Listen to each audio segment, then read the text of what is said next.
Good evening. Tonight I'm going to be reviewing what has now become my favorite horror movie of all time, and it's John Carpenter's classic Halloween, the first one.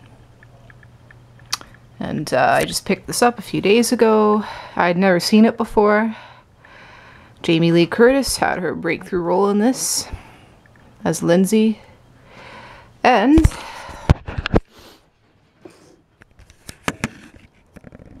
the reasons why this is my favorite horror film of all time is because it is very scary. I've never seen a movie that scared me as much as this did. And the movie's not even very gory. In fact, there's really no blood in it at all. And the few murders that do happen in it are very quick, and he doesn't torture them. He just kills them basically. And he doesn't use the well. He uses the knife a couple of times, but mostly he just strangles them to death. But what's truly scary about this film is the atmosphere of it, and the subtlety of it. You don't learn much about Michael's backstory. Michael Myers, of course, is the killer in the movie. The movie starts with Michael, not to give too much away, but he commits a murder on Halloween night, and he's just a little kid. I'm sure many of you have probably seen this by now. It's been out for such a long time, but I don't want to give too much away for those of you who haven't. But yeah, so he commits murder when he's only just a kid, and his parents send him away to an asylum, obviously, because they think their child's insane, which he is, of course. And 15 years later, he breaks out of the asylum and goes back to the same street to continue his rampage, basically. And the movie centers around the character played by Jamie Lee Curtis, who plays Lindsay in the film. And she's really great in the movie. She's a very strong female character, very intelligent, well-educated. She's not at all like her friends in the film, who are much more kind of your typical, well, I shouldn't say typical, it sounds insulting to every teenager, but they're kind of airheads. They only think about boys and the prom and what they're gonna wear and that kind of stuff. Whereas Jamie Lee Curtis's character is much more intellectual and focused, and spends most of her spare time babysitting kids to make extra money rather than going out and partying or having sex.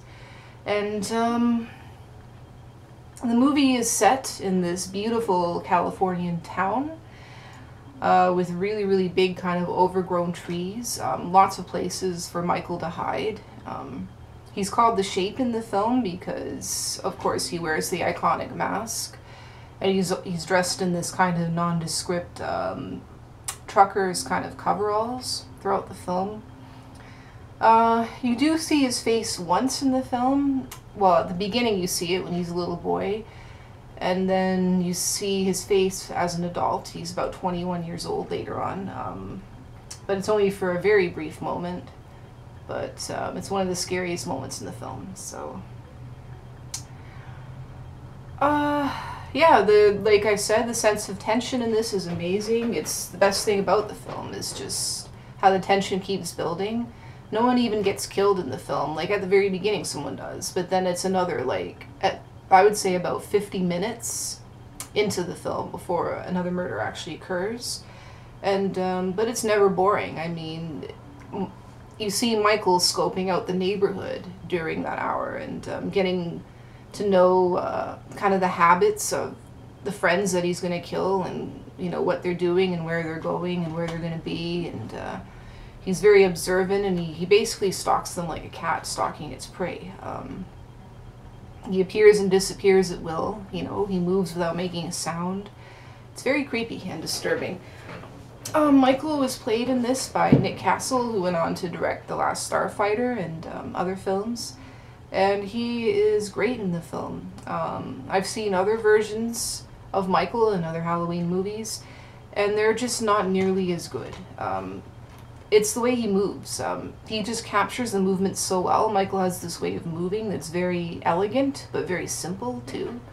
He never makes any hurried movements. He's very precise in his movements.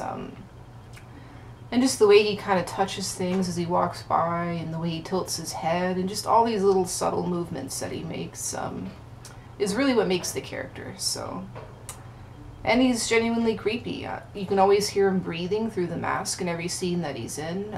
The camera never focuses directly on Michael throughout the film. It always shows him from below the neck, or just little brief flashes of him.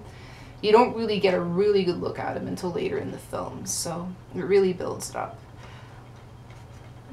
The musical score in this, for those of you who've been living on Mars for the last, almost 50 years, is one of the most iconic musical scores in any film.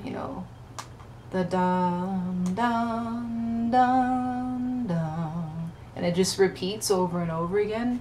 But even though it's pretty much the same theme throughout the whole movie, somehow it just never gets old or feels repetitious.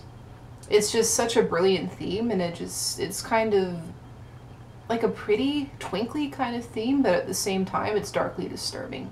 So it really captures this feeling, the beauty of the town that this is all happening in. It's just this beautiful little Californian town. But it also totally captures the horror of what's happening as well. And it's often in really beautiful, small towns that things like this happen in real life. So it's a very believable setting. It's also what adds to the horror of it, is just the beauty of the setting itself, which was a real town in California. So all the other supporting cast in this are pretty good. In particular,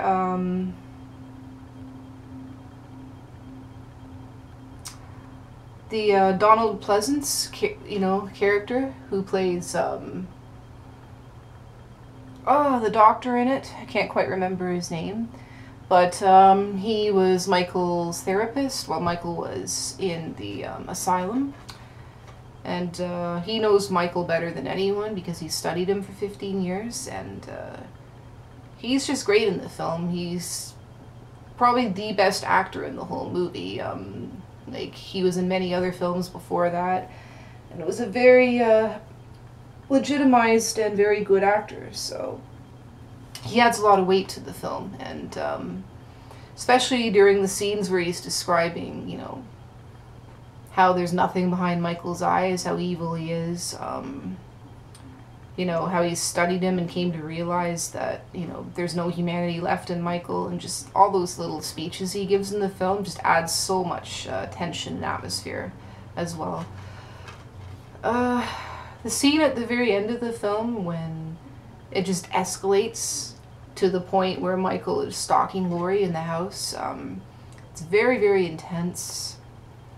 But Lorrie really stands up for herself. She's very tough.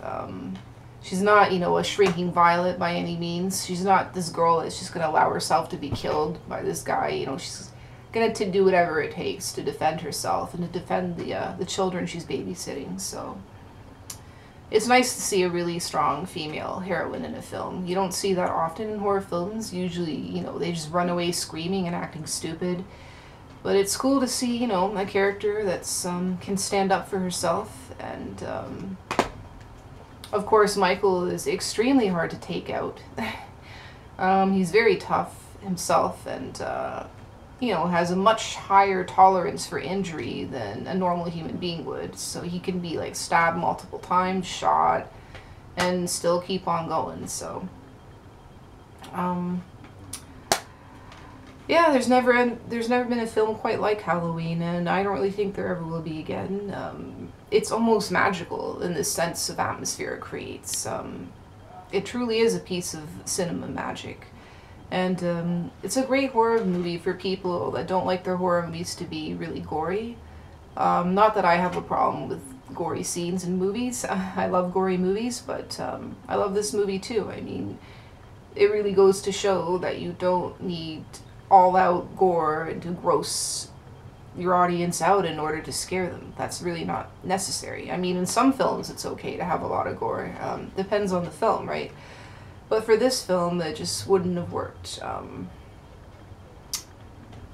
You know, and it's very Hitchcockian, you know, in the way it's filmed, like Alfred Hitchcock, who was the master of horror. I mean, anyone who's seen Psycho or The Birds know what kind of, you know, horror maker that he was. And he was very good at creating tension and dread in his films, but also didn't use a lot of gore, just like this film. So it's quite obvious that Alfred Hitchcock was a huge inspiration for John Carpenter's film.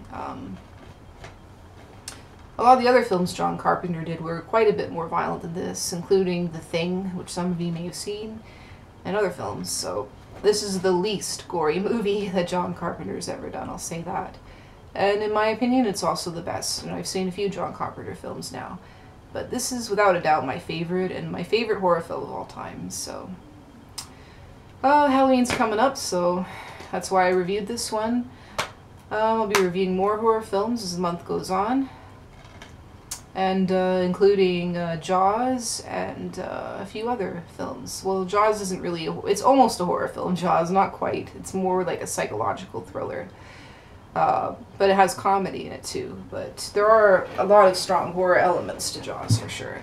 So that'll probably be the next one I'm going to review, which is also one of my favorite films now of all time. So I hope you enjoyed my review on Halloween, the scariest horror film I've ever seen. If you don't agree with me, if you think there's a scarier horror film, let me know in the comments.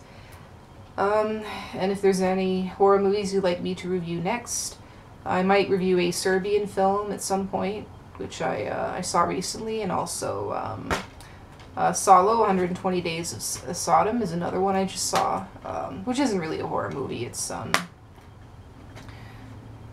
I would describe it more as a drama, just a really, you know, violent and extremely hardcore one. So I'll be reviewing all those movies soon. Have a good night, everyone, and sleep tight. Bye-bye.